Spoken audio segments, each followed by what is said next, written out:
Hey guys, welcome to Upcode.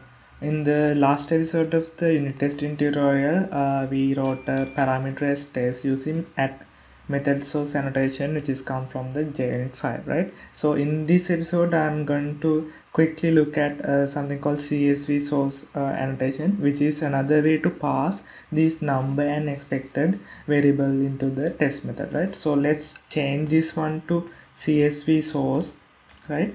Now we can pass actually comma separated or something else separated, right? So if we go to this CSV source annotation, there's value and there's a delimiter, right? So we can pass a delimiter and a value string to say that we need to pass these variables into this number and expected value, right? So let's write it, right? So we can pass actually comma separated values, right?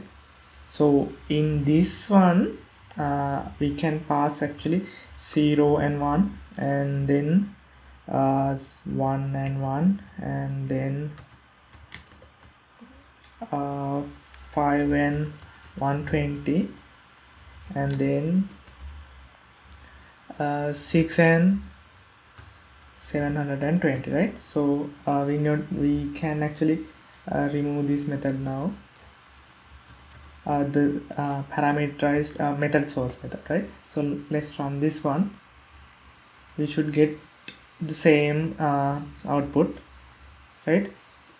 So here if we have a smaller number of arguments, we can, and basically primitive or the simplest way we can represent the value in the string, we can use CSV source. This one is working for booleans, primitive types, and strings, right?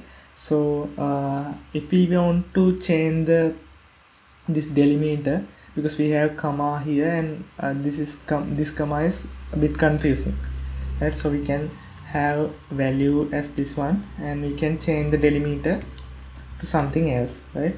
Let's say we use pipe, right? So we can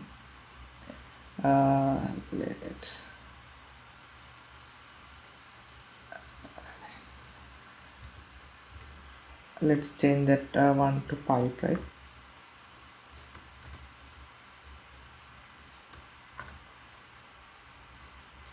Okay, this is asking for yes, a char value, so let's pass this one, right? Now it should work.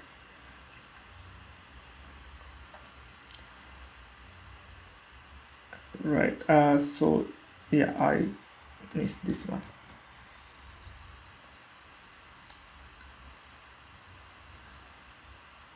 Okay, so this is how we use at CSV source annotation. So that is it for this episode, guys, and please subscribe to the channel if you find this one interested, and please put comments if you have something to clarify in this scope, and happy coding. Thanks for watching.